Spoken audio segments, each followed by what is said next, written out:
गोपीजन वल्लभ गिरिवरधारी।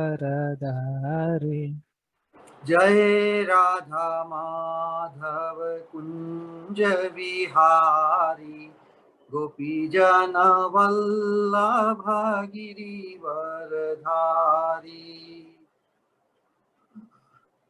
जय यशो राधा माधव कुंज बिहारी गोपीजन वल्लभ गिरिवरधारी। यशोदानंदन व्रज जन रंजन यमुना तीरवनचारी।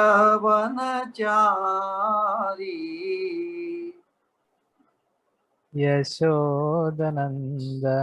व्रज जन रंजन यमुना तीरवनचारी। यशोदानंदन व्रज जन रंजन यमुना तीरवनचारी।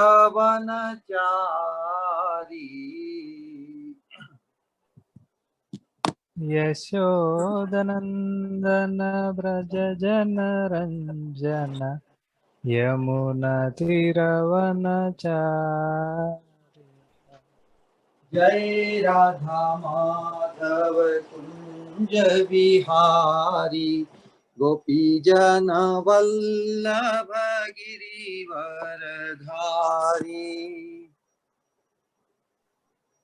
जय राधा माधव कुंज विहारी गोपीजन वल्लभ गिरिवरधारी। हरे कृष्णा कृष्ण कृष्ण हरे हरे हरे राम राम राम हरे हरे। हरे कृष्ण कृष्ण कृष्ण हरे हरे हरे राम राम राम हरे हरे। हरे कृष्णा कृष्ण कृष्ण हरे हरे हरे राम राम राम हरे हरे। हरे कृष्ण कृष्ण कृष्ण हरे हरे हरे राम राम राम हरे हरे। निताई गौर हरि बोल हरि बोल हरि बोल निताई गौर हरि बोल। निताय गौर हरि बोल हरि बोल हरि बोल हरि बोल। निताई गौरांग प्रेमानंदे हरि हरि बोल। बोलो जय जय श्री राधे जय जय श्री राधे जय जय श्री राधे श्याम। निताई गौरांग भगवान जय जय श्री वृंदावन धाम की जय। ओम नमो भगवते वासुदेवाय। ओम नमो भगवते वासुदेवाय। ओम नमो भगवते वासुदेवाय।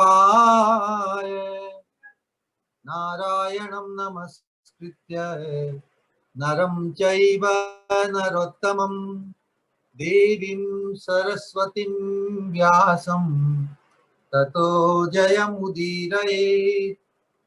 नष्टप्रायेषु अभद्रेषु नित्यं भागवत सेवया भगवती उत्तम श्लोके Bhakti bhavati naisthiki.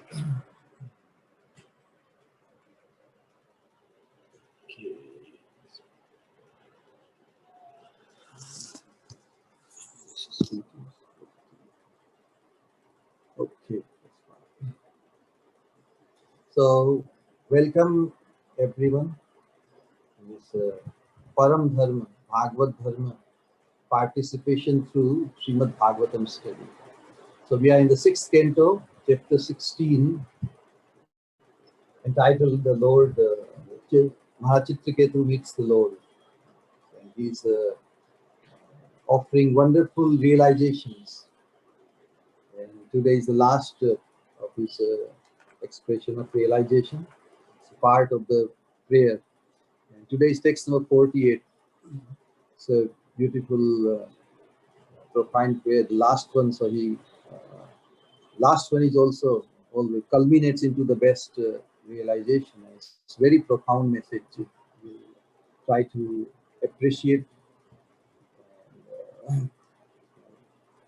यं वैश्वसन्तमनु विश्वसृजश्वसन्ति यं चेकितानमनुचित्तय उच्चकन्ति भूमण्डलं सर्षपायति यस्य मूर्ध्नि तस्मै नमो भगवते स्तु सहस्रमूर्ध्ने.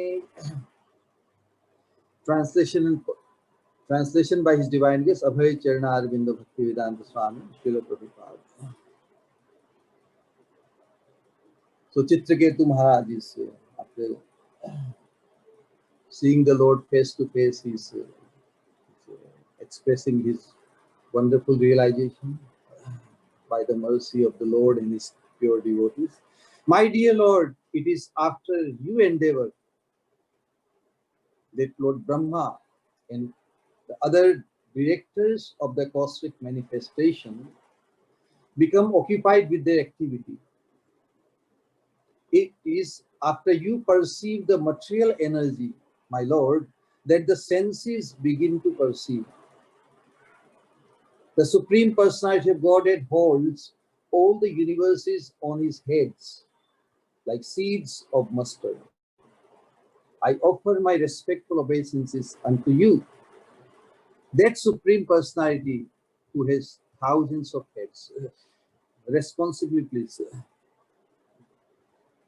My dear Lord, My dear My Lord, dear Lord, it is after you endeavor it is after you endeavor that Lord Brahma and the other directors of the cosmic manifestations that Lord Brahma, Indra, and the other directors of the cosmic manifestation become occupied with their activities.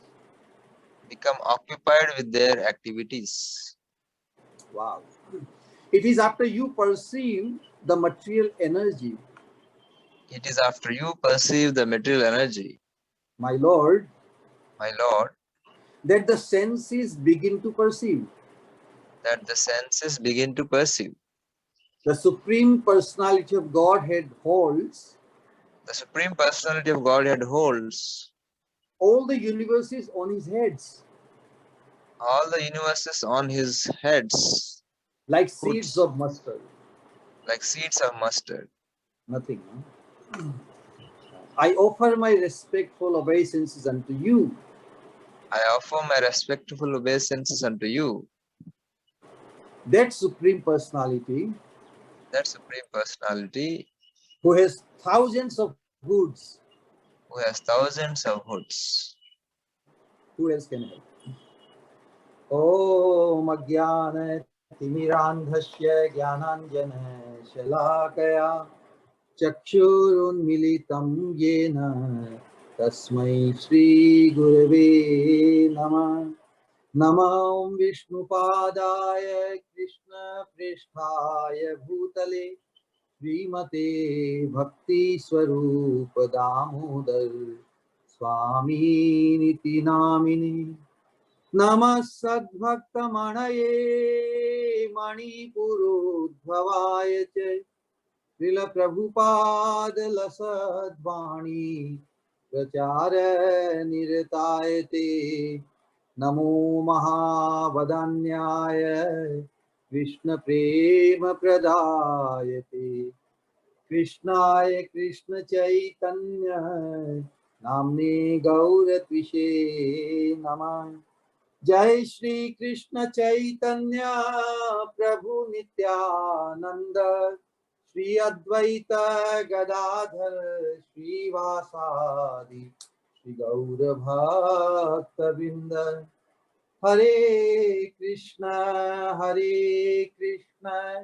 Krishna Krishna Hare Hare Hare Ram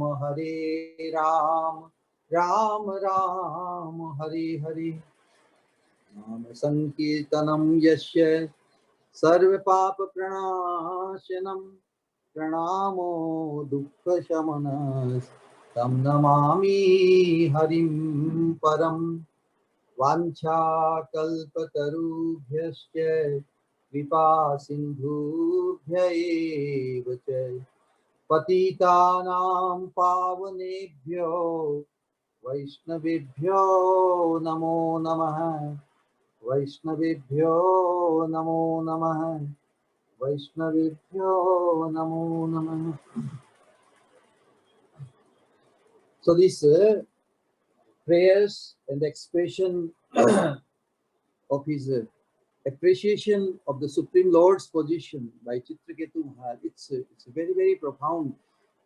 It has said everything. Basically, the absolute nature of the Supreme Personality of Godhead and his vision, because there is nothing other than absolute in his vision, in his proclivity, in his position. So even those of most of us in the realm or in the vision or the consciousness of duality, it cannot affect the absolute nature of the absolute Supreme Lord. And anybody who joins, anybody who appreciates his absolute nature, he also attains absolute. That is the process. So anybody, in the sense that the pure devotees like Narad Muni and Angira Rishi, when they blessed King Chitraketu,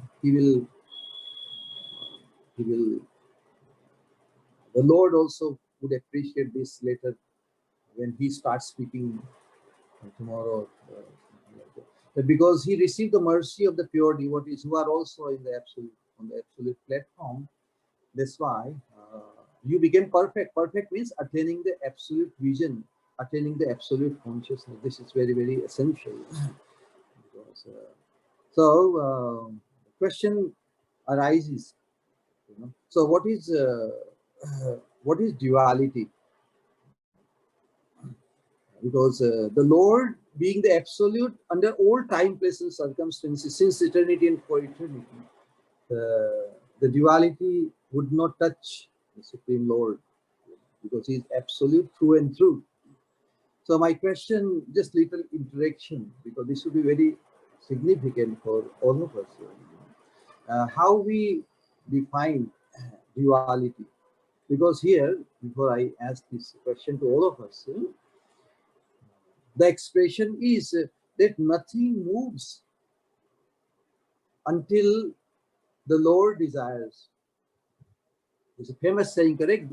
Not even a leaf moves without the will of the Lord.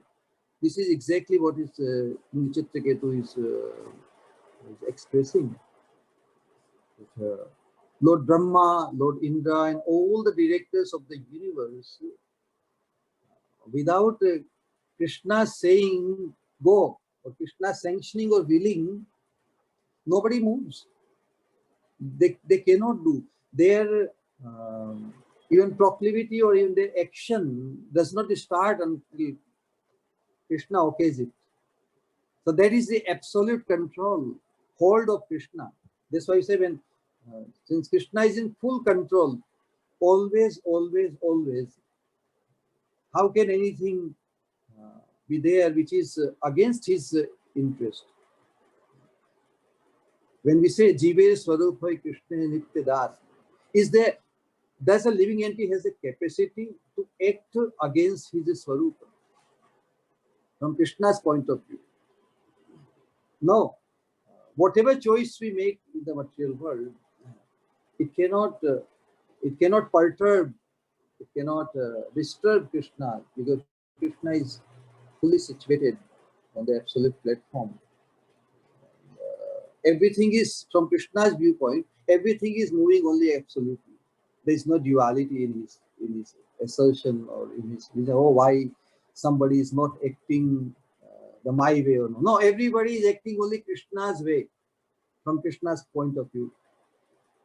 Mama Vartmanu Vartanti Manushya Parsa Sarvasha. This is so profoundly established in today's thing.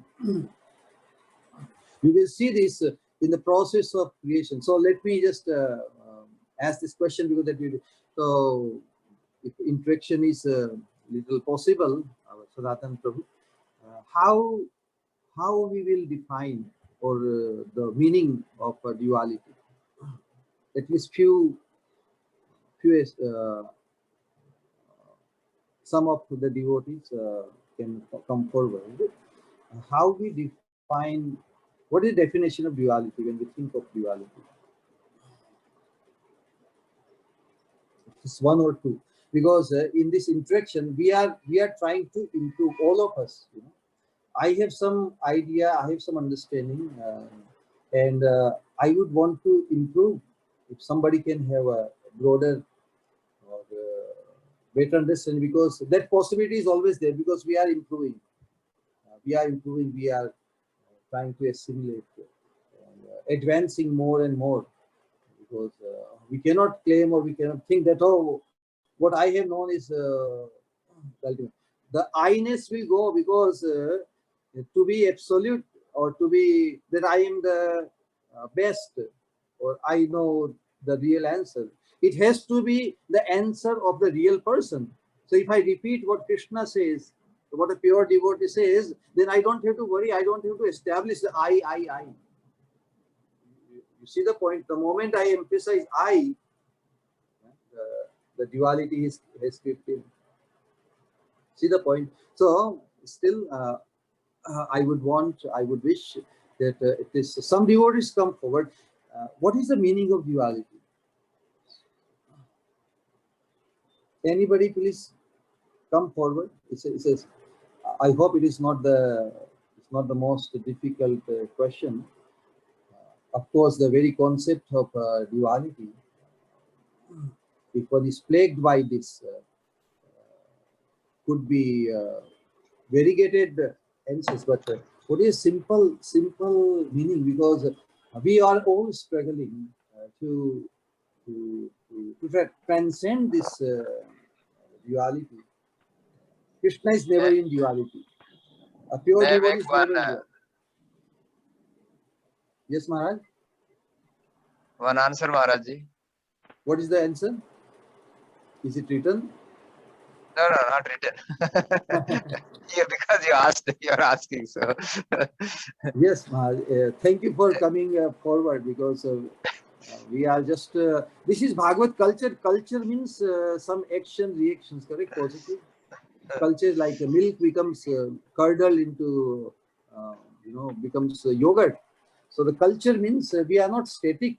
It's an ecstatic process. And so that's why how we define duality. Duality, because What is the meaning of duality? Yeah, how we define? No, what is the meaning of duality? duality means two things. Spontaneous answer, Maharaj. Yes, two spontaneous answers. Okay. Spontaneous answer. Hare Krishna. Duality means to think there are two separate things. And yeah. So to think one being a separate controller from Krishna, independent controller from Krishna, or being independent from Krishna. Okay, that's wonderful. Anyone else?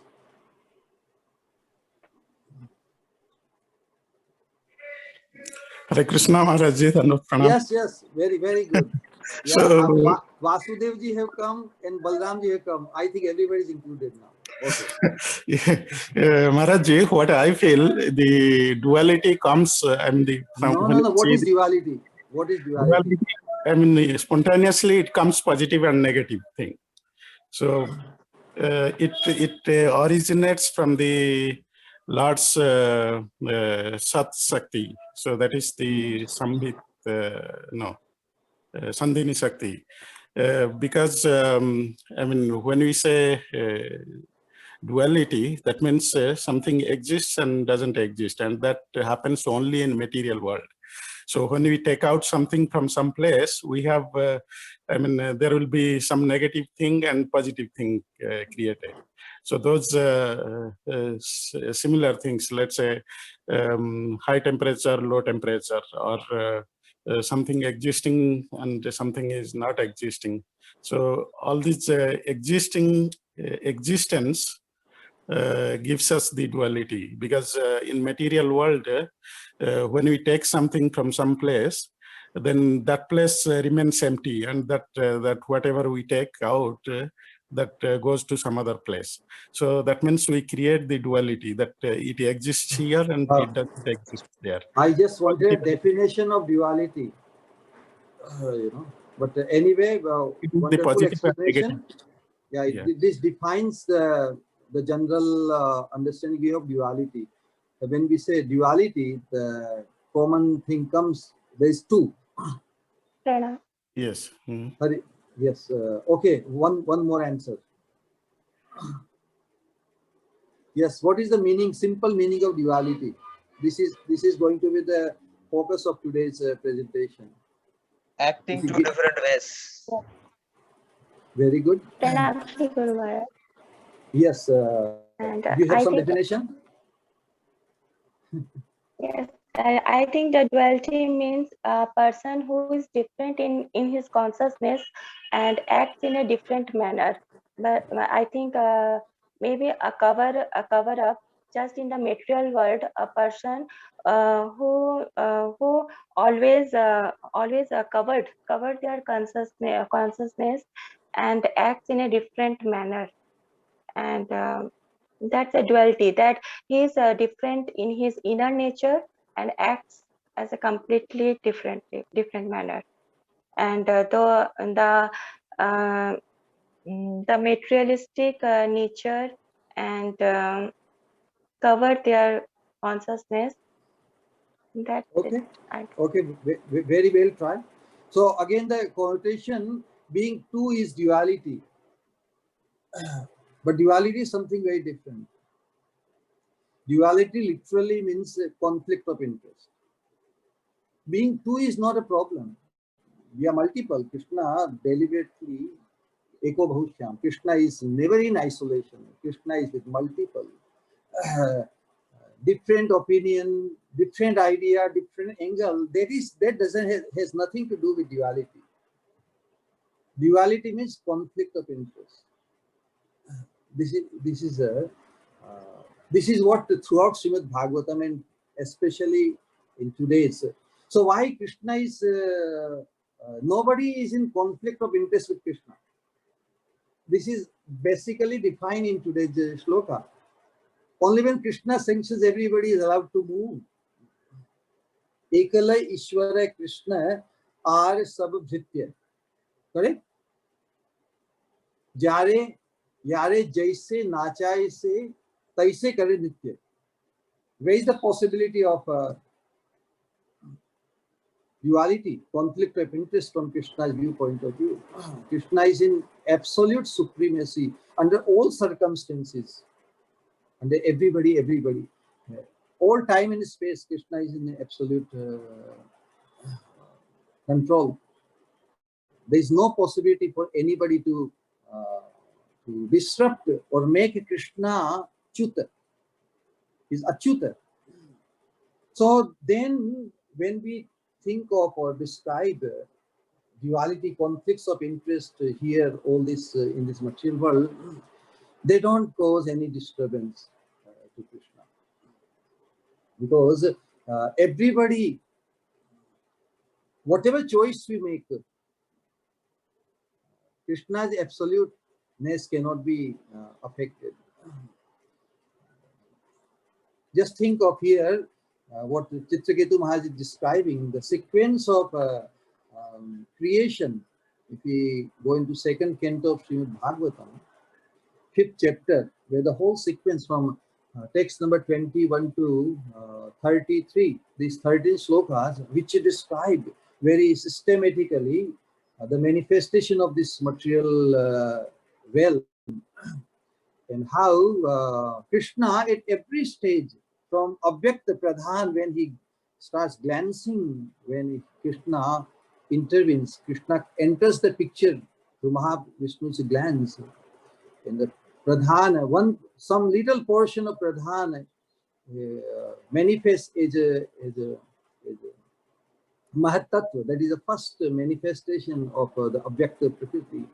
And then its further transformation, Kala Shakti and everything, the three modes, the further transformation, the three modes, and within the three modes, again we know that how the mode of the tamas mode becomes transformed, the rajas mode becomes transformed, sattva becomes transformed. At every stage in this transformation, the super soul, the Paramatma moves.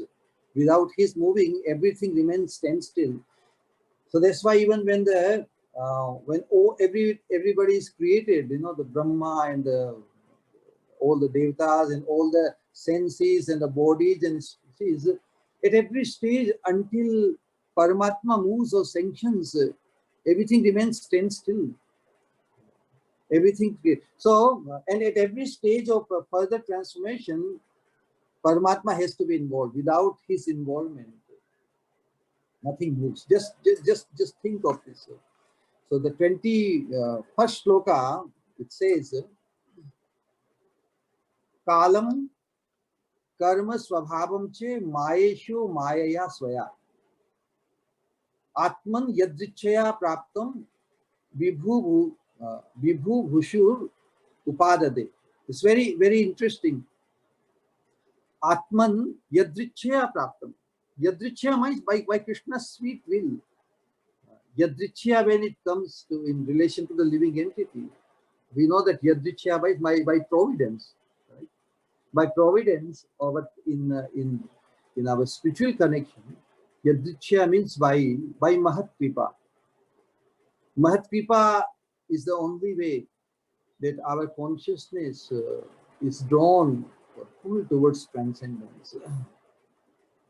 But Yadrichya and Krishna, by his sweet will, it is Leela of Krishna.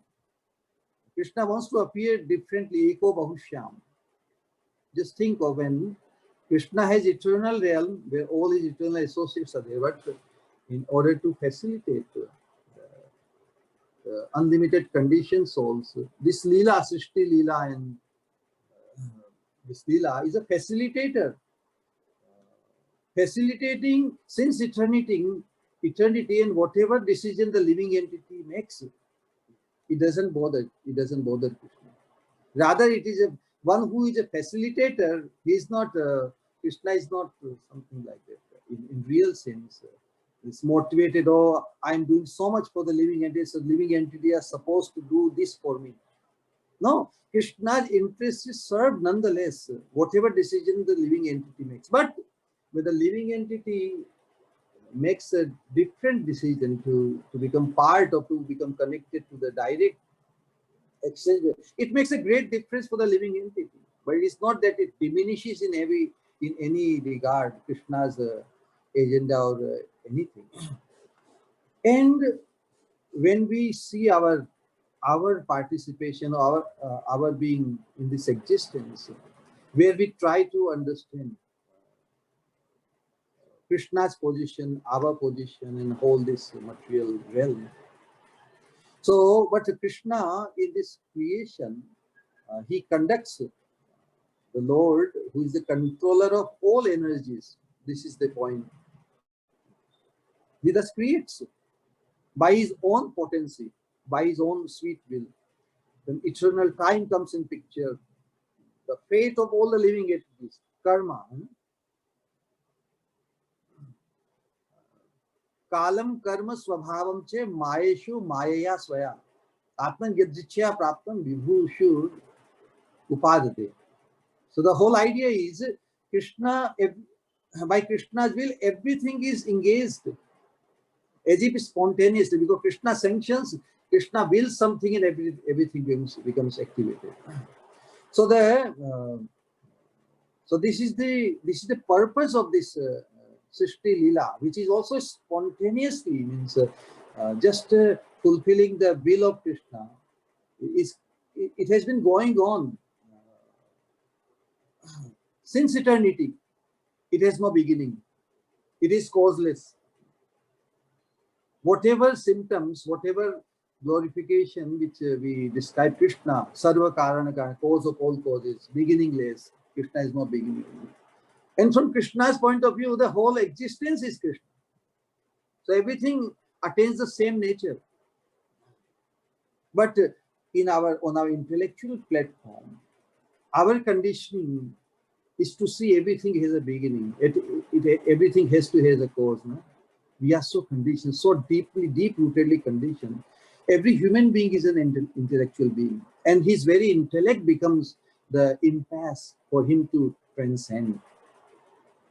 How one will transcend? This intellectual, and this intellectually we are stuck. We insist that everything has to have a reason. Everything has to have a cause. And our experience with our little intelligence, it tells us, yes, something has to have a beginning. We are so stuck. But even when we have this time frame, even the partial creation takes place after 8.64 billion years, correct? So again, the intellect is stuck here. Okay, yes, even partial and the bigger in it is 311 trillion and 40 billion years. Again, see how our intelligence becomes involved in its material calculations, and it's very difficult. It's very, very difficult to give up this material calculation. But Krishna is trying to say that even this material manifestation, it has been going on since eternity. We cannot trace out the time, but still we insist, yes, if the small creation had a time, big creation had time, then ultimately we can put some time. And this is where the conflict, this is where the intelligence has been put into conflict of interest. Because our intelligence insists that we can find our time, even with regard to our conditioning. See how the intelligence becomes crippled, becomes the cause of our bondage. Intelligence wants to insist, yes, our conditioning in this material must have a cause. But from Krishna's point of view, everything has been going on since eternity, causelessly. Our conditioning is also causeless. Karma is causeless. It's an anadi. Srila Prabhupada mentions in the purport this. The creation of the material world, wherein the conditioned souls are allowed to act subordinately by the Supreme Lord, takes place again and again after being repeatedly annihilated. The material creation is something like a cloud in the unlimited sky. The real sky is the spiritual sky, eternally filled with the rays of Brahmajyoti. And the portion of this unlimited sky is covered by the Mahatattva, cloud of the material creation, in which the conditioned souls who want to lord it against the will of the Lord, are put into play is the desire, under the control of the Lord by the agency of his external energy. As the rainy season appears and disappears regularly, the creation takes place and is again annihilated under the control of the Lord. Is confirmed in Bhagavad Gita 8.19. I think Bhutva Bhutva Praliyate could be that shloka. So the creation and annihilation of the material worlds is a regular action of the Lord just to allow the conditioned souls to play as they like. and thereby create their own fate of being differently created again in terms of their independent desires at the time of annihilation. Just think of this continuation. The creation therefore takes place at a historical date. This is how we have been observing, perceiving it. The creation therefore takes place at a historical date, as we are accustomed, conditioned to think of everything which has a beginning in our tiny experience. See, this is duality. This is where the conflict of interest is generated. But the process of creation and annihilation is called anadi. Anadi means beginningless. We cannot trace out its beginning. It is causeless. Because from Krishna's point of view, because Krishna is causeless, everything is causeless. But for us, it's very difficult to appreciate from Krishna's point of view. Like Shankaracharya says, no? Satyapi Vedapa Gamonata Tavasmi na Namam Kindastum Samudrohi Taranga Nah Kvachit Taranga Samudra. Very simple thing. Krishna being the ocean, from Krishna's viewpoint, everything is ocean. Even the wave is ocean also, correct? Krishna is not seeing two things, his creation or any part of it. From Krishna's point of view, he being the ocean, everything is ocean. But from our point of view, we being the wave of the ocean, we see that we are from the ocean. But it's very difficult for the conditions of that. Oh, I am from the ocean, so I should have also have independence, correct? Independence is granted, but to serve whose interest? Because Krishna's interest is going to be served. Yeah, it's only ocean from Krishna's viewpoint. But from our point of view, as long as we think that that the wave is different or separated from the ocean, then our independent interest or the conflict of interest, that's the point I want to express, comes in the picture. But Krishna's agenda is never disturbed, and Krishna has become the facilitator since eternity, that whatever decision we make, it just comes to, we are allowed to remain entangled, and we think that yes, this is fun, until we come to the vision of Krishna consciousness. All the living entities since eternity, they have been doing fine. Nobody has ever complained. We don't complain. We think we are in control. And Krishna says, well, that's fine. As long as you feel that you are doing fine, why should I bother? Only when this Bhagavad vision is expressed, we imbibe this Bhagavad vision, we have this possibility. We thought, yes, we can definitely improve. The improvement, so-called improvement in this material realm, is not worthwhile. We must establish ourselves on the absolute platform where the conflict of interest we don't have to face. So this in this sequence, throughout, if you see this, at every stage, Paramatma is involved. That's why the Chitraketu Maharaj says that nobody can act, nobody can even perceive. The senses cannot perceive until Krishna perceives and he allows. Okay, everything goes. So since Krishna being in absolute control under all circumstances, nothing can act against Krishna's interest. Although apparently we think, oh, somebody acting Krishna. Even the demons fighting with Krishna, or all these pastimes which we express, it's only increasing Krishna's fun, directly or indirectly. But when we disassociate due to forgetfulness or for whatever reason, when we don't find our relevance as part of Krishna, all the troubles start. In our Vaishnava culture, we are given these teachings with how utterly insignificant or small we are. That should not be a botheration for us. from absolute viewpoint, because the conflict of interest, there is no conflict of interest. If we appreciate our position in relation to Krishna as part of Krishna, where is the conflict of interest? But the moment we forget that we are part of Krishna, however small, however insignificant we may be, but that is independently. Why should we think we are so insignificant? We are so utterly small. That should not be a botheration. I am part of Krishna. That is the ultimate elevation. Would this bother? Would this bother that no, I am part of Krishna. And if I'm part of Krishna, the part acts only in agreement with the whole. So the interest of Krishna, the will of Krishna, the way Krishna wants to, we will cooperate completely. But when Krishna has given us the option, so this is the difference. Even in ignorance, we have been acting against, not against Krishna's interest. It's not possible to act against Krishna's interest. It is not possible, but against our own self-interest, against our own self-highest interest. It doesn't bother Krishna. It won't. So sometimes people think, oh, it's a thing when in the time frame when we want to establish our conditioning. Our conditioning is also timeless.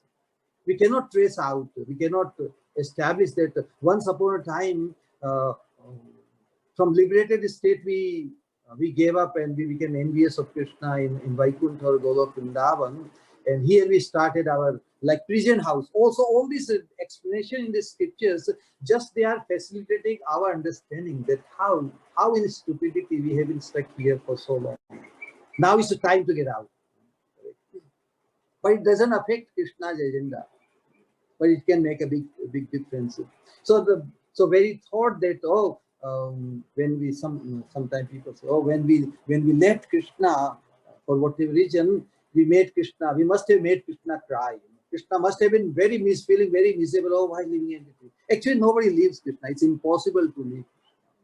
Once we come on that platform, when we are, if we ever were in that realm where the duality, the conflict of interest doesn't exist, nobody ever left Krishna.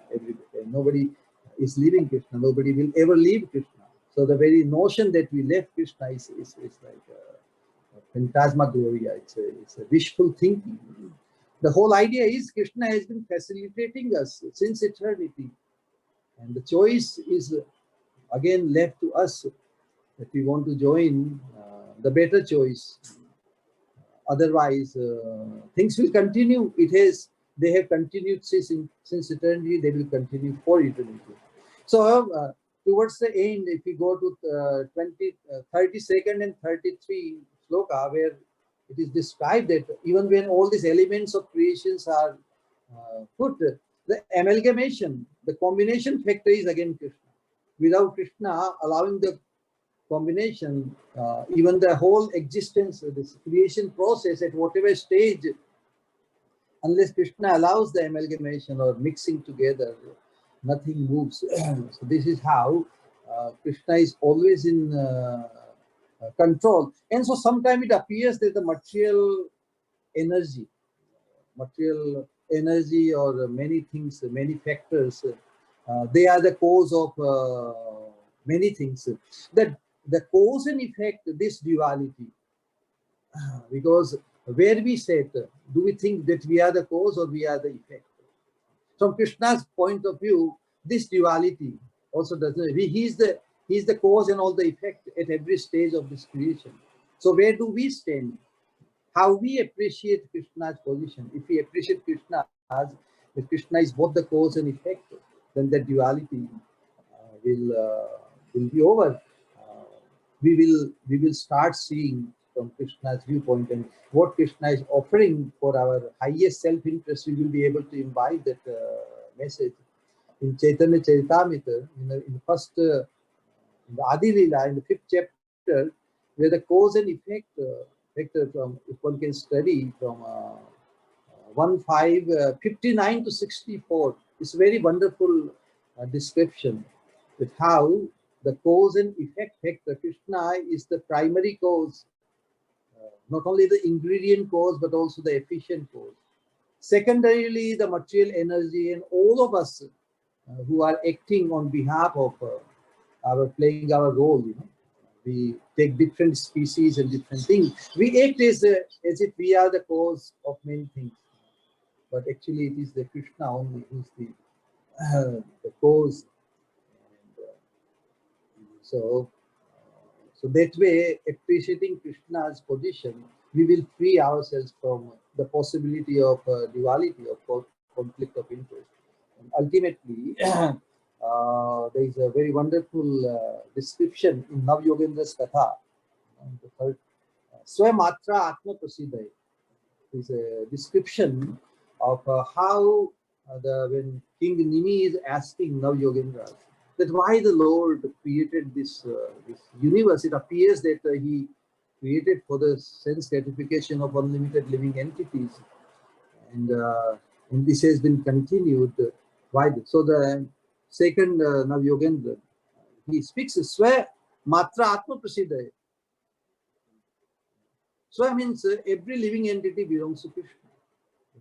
Mamai Vansho Jivaloke Jiv Bhuta Sanatana. So in that context, Krishna is, Navyogendraji says, Swa Matra Atma Prasiddhay. Matra means sense gratification.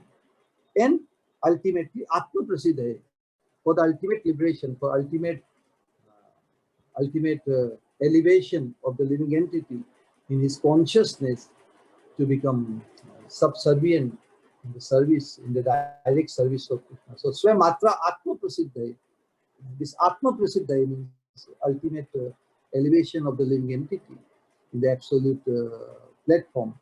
And so this Atma Prasiddhay, Swa Matra Atma Prasiddhay, it is like two purposes apparently, correct? Okay, sense gratification and also the facility for ultimate elevation. So it, but ultimately it is only one purpose only.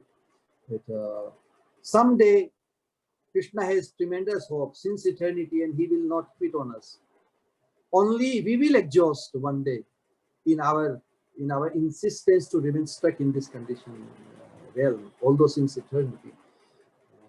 So this is Leela of Krishna continues, and our participation also continues. But to what level, in what style we want to participate for our ultimate elevation, it is totally left up to us. Krishna would not interfere because it doesn't interfere with his agenda.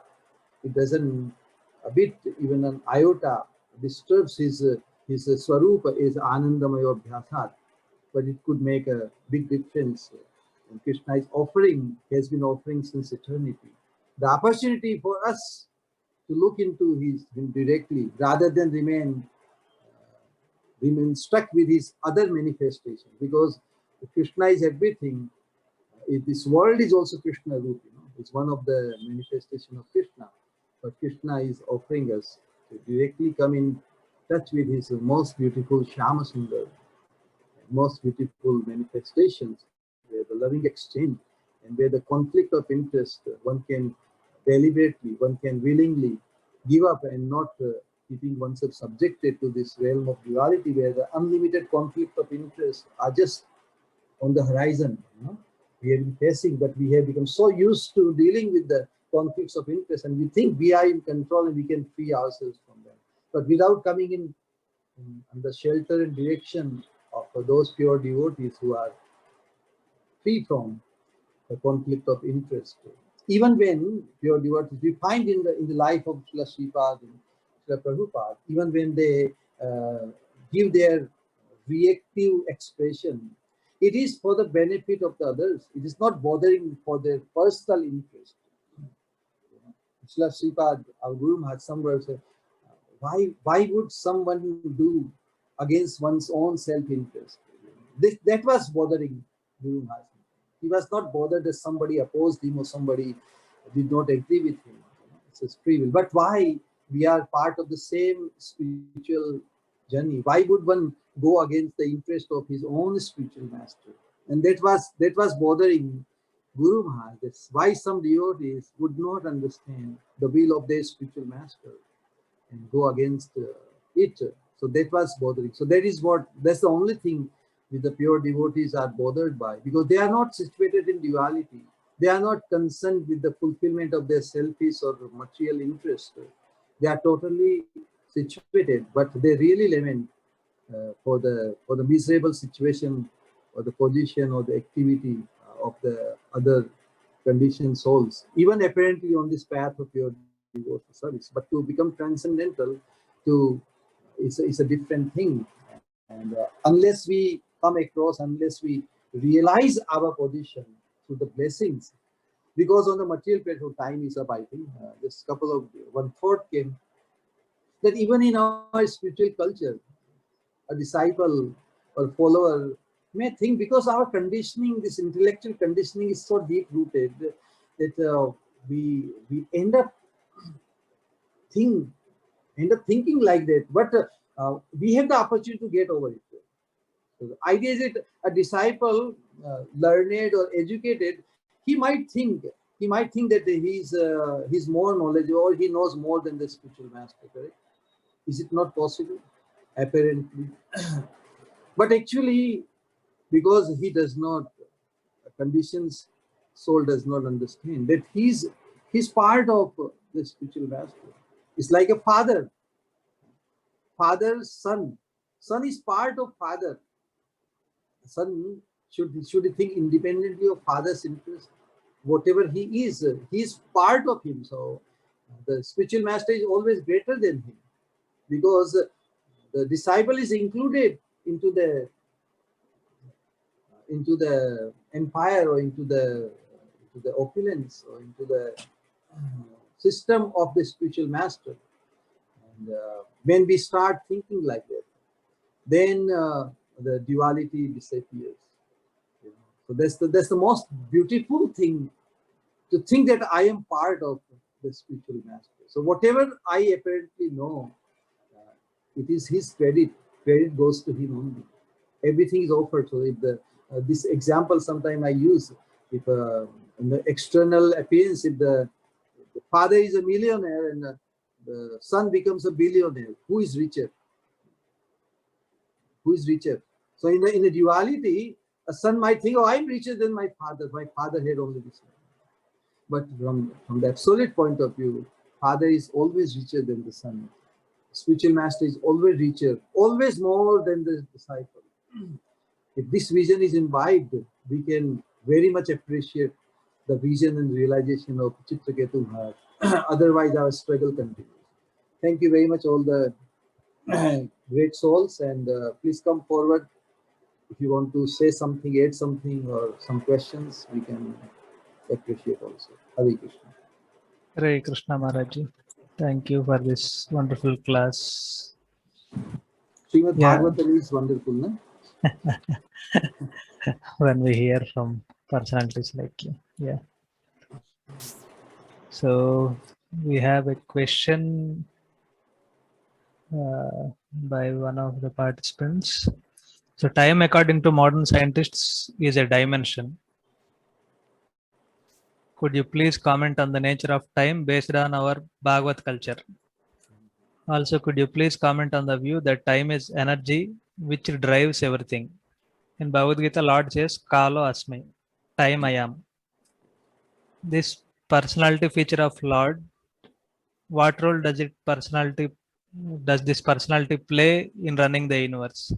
Does it behave like a time dimension or provider of field of activity or the driving agent? Yeah, so many questions in this time factor. You know, we are under the influence of time. We can see this dimension or whatever. It's a manifestation of Krishna only. You know, that is the Bhagavad vision. Because we cannot isolate Krishna. The only way we isolate Krishna. Actually, we cannot isolate Krishna, but only to the forgetfulness of Krishna's position, we have isolated ourselves from Krishna. Actually, we cannot.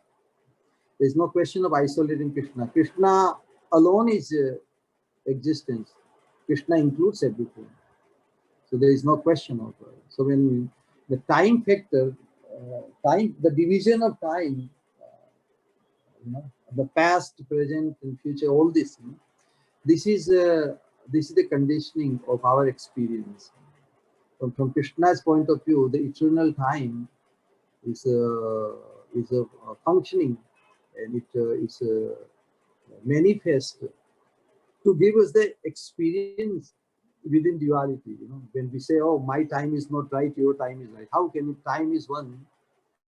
How can it act? But due to our consciousness, not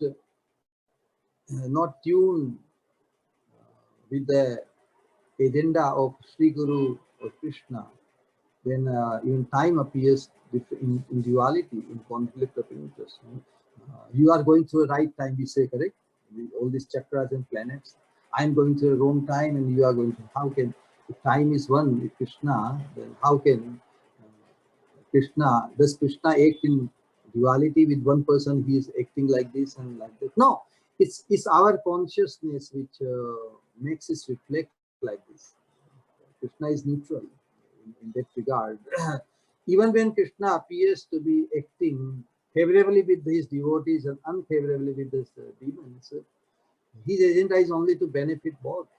So from Krishna's viewpoint, time is only doing its part. It's like Krishna doing his part, and Krishna is always right. Krishna is only the benefactor. He's the blesser. He's only blessing every soul under all circumstances. Only one who is able to perceive it, then time is seen positively and perfectly. Otherwise, the duality exists, and we fight with Krishna. We also find faults with Krishna. We say, God, how dare God do this? So all this depends on the consciousness and our involvement, how much we imbibe the Bhagavad vision to free ourselves from duality and see that everybody is dancing to Krishna's tune. Hare Krishna. I'm sure that I'm not qualified or to address all the angles which we are asking, but we have to see that the way we perceive time is our conditioning. If we start seeing that Krishna is everything, then we will find no conflict of interest. We are only moving as Krishna wants us, and we cannot go against Krishna's will, however we try. So, in the true sense, when we appreciate Krishna's position as such, then we will find that yes, Krishna is right, and it's in our best interest to follow his way. Hare Krishna.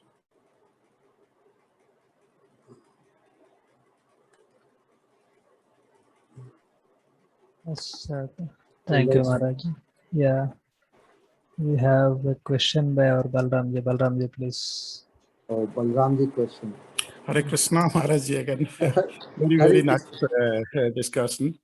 I also like this question on time, but okay, I have other one question and one comment. So the question is regarding this sloka. So here Chitraketu Maharaj is praying to the Sankarsana, and so in the first Here the prayer, throughout the prayer we see he is expressing his realization. The prayer exactly. is two aspects, correct? Mm. He is not asking for any boon or anything. So it's all is pure realization in appreciation. Yeah, but my question is particularly to this sloka. So Okay.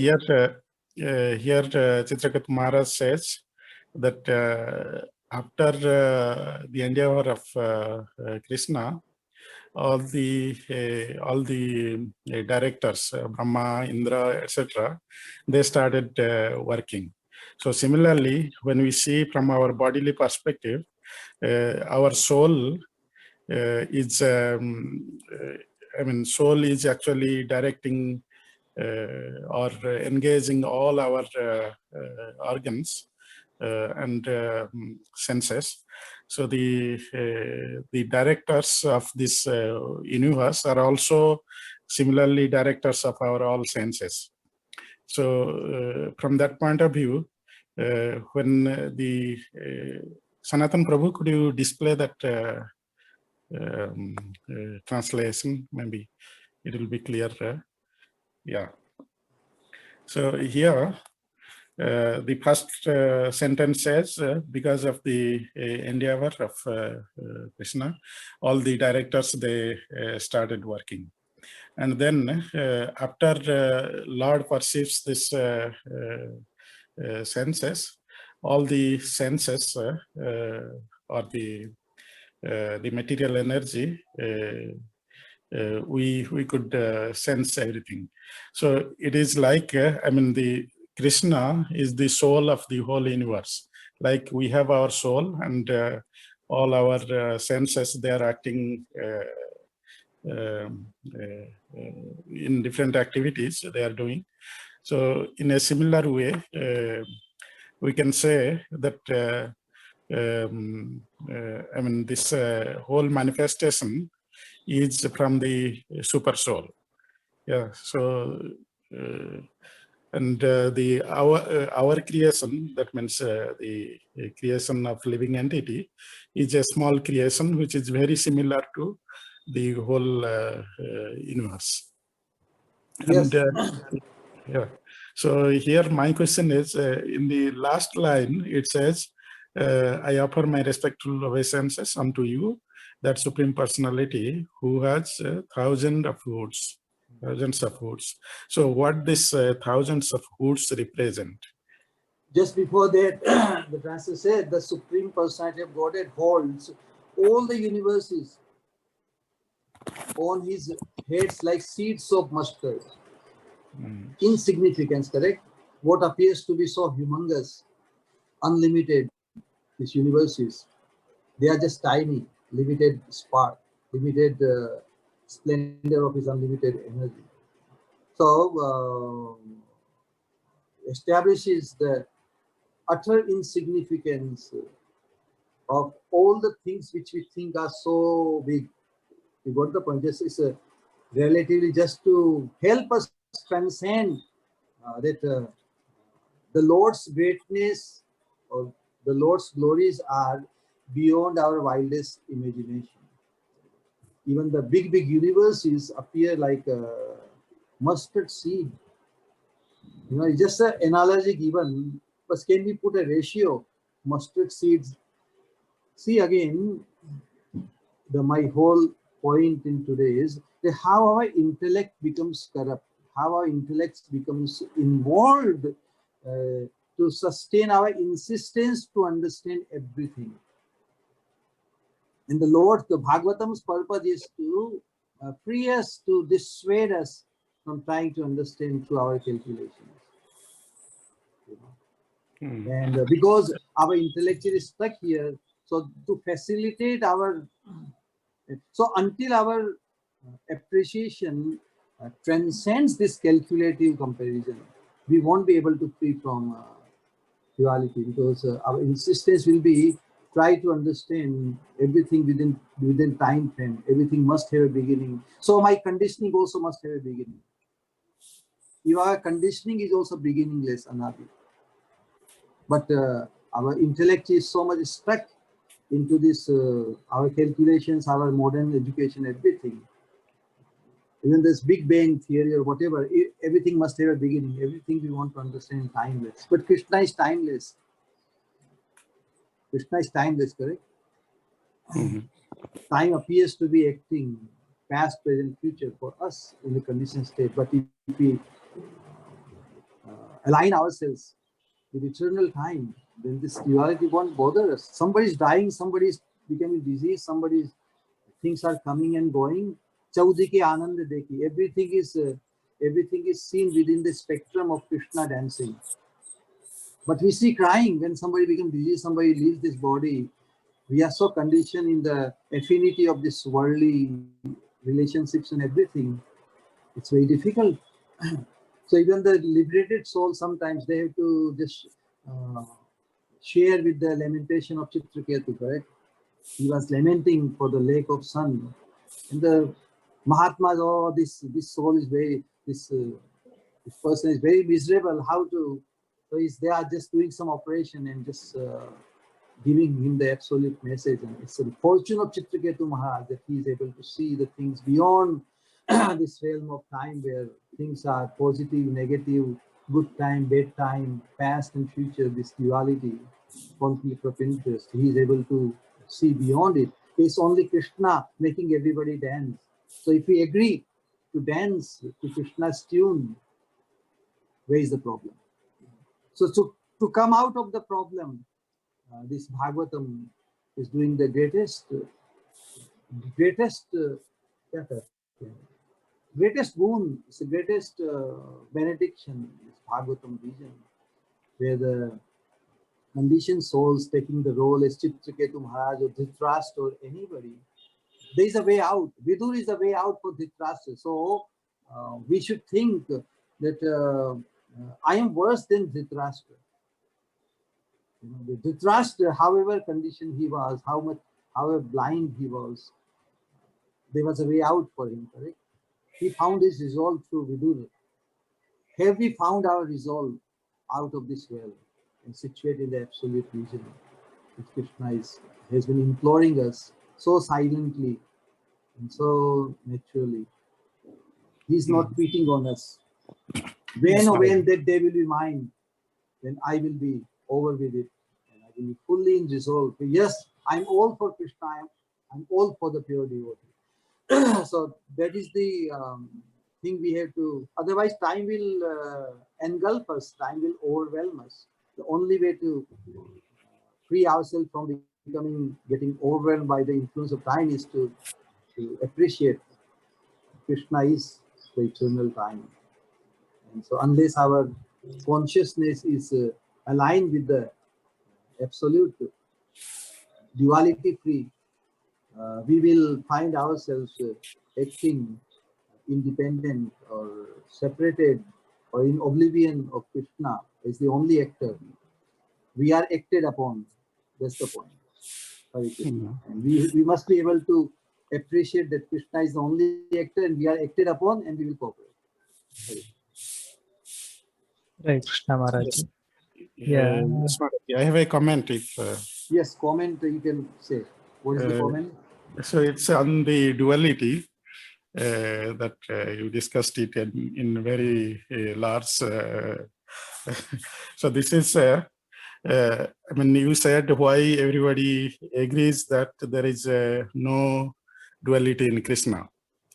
So immediately I could recall, we have this sloka, Purnamada Purnamidam Punnat Purnam Udichyate. What is that? Purnasya Purnamadaya Vasishyate. Yeah. So this sloka says it's actually the discovery of zero. So whatever you take out from zero or add in zero, if you add zeros in zeros, everything, it remains zero as well. And when you take out, let's say, some positive number and negative number, the same zero exists. So that's why I said the duality is actually created by God. So that means from zero, one can create, let's say, +5 and -5, or +10 and -10. So that means one can create, let's say, positive energy and negative energy. So this is the power of God. So that's why you said also all dualities, they agree that Krishna, there is no disagreement with Krishna. This is because zero can be positive as well as negative. You are mixing the variegatedness with duality. Yeah. Krishna does not create duality, but he is filled with variegatedness. You know, in duality only the conflict of interest comes. This is Krishna's energy. Yes. Yeah. There's an apparent and the creation and annihilation. Yes, Maharaji. I think if you use the headphone, that sounds better, but it's okay. Yeah, Prabhuji, maybe we can go for the next question. It is already 9:10. Okay, just 1 minute. Yes, Maharaj. Sometimes the duality and variegatedness is confused with, you know, and that's why in Krishna Lila, when we find apparent conflict of interest, apparent, just to increase the rasa, you know, fighting and disagreement and रूठ जाना, राधा रानी रूठ जाती है भगवान से, गोपिया, all this different appears as if like conflict of interest, but is only increasing the joy, mutual joy of ultimately Krishna, and Krishna is not separated from them, so it increases everybody's joy. But in duality, what happens? There is a envy, there is a separate interest is involved, and Krishna does not create that. Krishna actually doing everything to free us from that condition. Krishna's action is only to, how can you not see the variegated? How can you not see the unison? Try to see from my vision. But he's not forcing it. He's just creating, facilitating in ultimate human form of life so that we can unite with Krishna's viewpoint. There is two is not a problem. Unlimited being exists. But a separated interest creates the problem. If the persons may have big house, but if their ideas are conflicting, the big house appears so small. But if the people are in agreement, even a small house can have 100 people, and they can live with love. So the love exchange necessitates more than one. Could be many. But there is no conflict of interest. They can survive easily. But when the conflict of interest comes, and even big space appears very small. From that point of view, we can appreciate. Okay, so what's the next question? Thank you very much, Raji. Hare Krishna. Yes. Amritaji, please ask your question. Pranam Shri Guru Maharaj, and Hare Krishna. Hare Krishna. What's the Pranam also question? Maharaj and devotees. Hare Krishna. My question is that as Krishna is absolute and he is the cause of everything, and our spiritual master has always guided us in the right path. But we, the souls, because we are the just conditioned souls, are doing mistakes since eternity.